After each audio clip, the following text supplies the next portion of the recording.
pouco sobre arrays e records, né? Então, vamos passar aqui para a parte de arrays e records.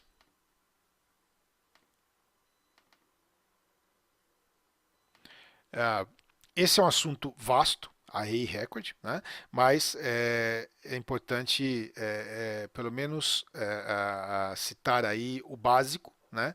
Então, começando aqui, por exemplo, por uma declaração de array, né? Então a gente vai falar o básico de array e o básico de um record, tá certo? Então, vamos lá. O que é um array? O array é uma variável tradicional, porém que pode receber múltiplos valores, né? Então, por exemplo, aqui ó, eu estou declarando um array. Então, eu tenho 24 posições, iniciando em 1, 24 posições de inteiro. Então, olha o que está acontecendo aqui. Eu declarei um tipo, né, que é um array. Esta variável é do tipo do array, então ela possui 24 posições, e aqui eu estou preenchendo cada uma dessas posições. Então, ao invés de uma variável tradicional que receberia um valor, ela tem um valor na posição 1, um valor na posição 2, um valor em cada uma das posições. É claro que tudo isso pode ser tornado dinâmico, né? Então, por exemplo, eu posso varrer esse array ó, de 1 a 24, e a gente já está falando aqui de laços, de for, a gente vai ver isso na sequência. Eu estou varrendo o array e exibindo os valores de 1 a 24. Tá certo? Então, para testar isso,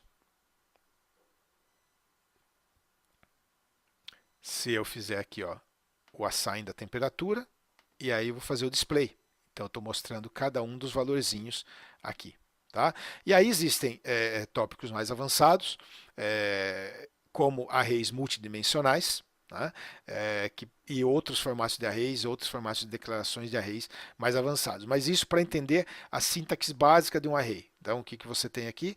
Um cara que recebe múltiplos valores e eu posso aí dinamicamente exibi-los. Observe aqui, ó, que isso vai causar um erro, porque ela é declarada de maneira fixa com 24 elementos. Então, quando eu tento atribuir o elemento número 25, mesmo em tempo de compilação, ó, ele já vai te dar, porque você está violando o range que foi previamente determinado. Tá certo? Então, isso com relação a array. E aqui um básico com relação a records. Então, um recorde simples. O que é um recorde? É uma estrutura.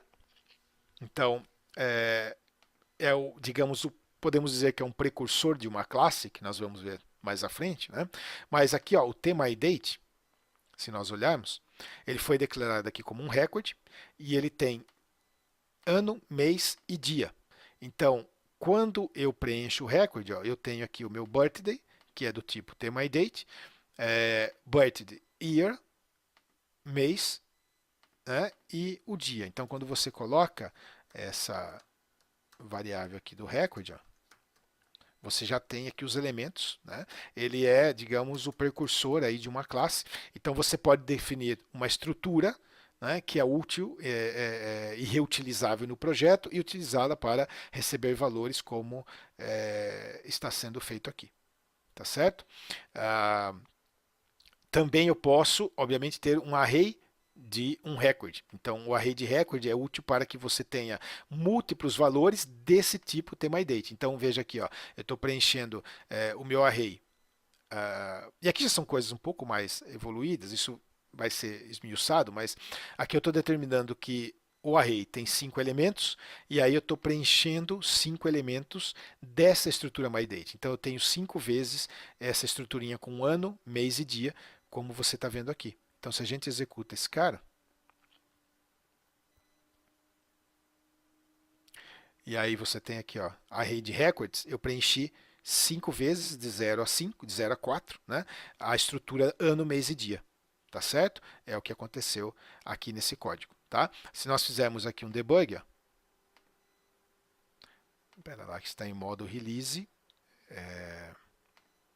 vou interromper aqui o processo. Eu quero esse cara em modo debug, para que nós possamos observar o andamento. Então, aqui, ó, eu vou determinar que ele tem 5 posições. Aí nós vamos do primeiro elemento ao elemento mais alto. Então, ele vai preencher aqui no i de 0, ó, o ano, mês e dia, voltou lá, mais um, até finalizar. E aí nós vamos exibir os elementos dessa maneira aqui, ó, também num for, que nós vamos entender na sequência como funciona. Tá certo?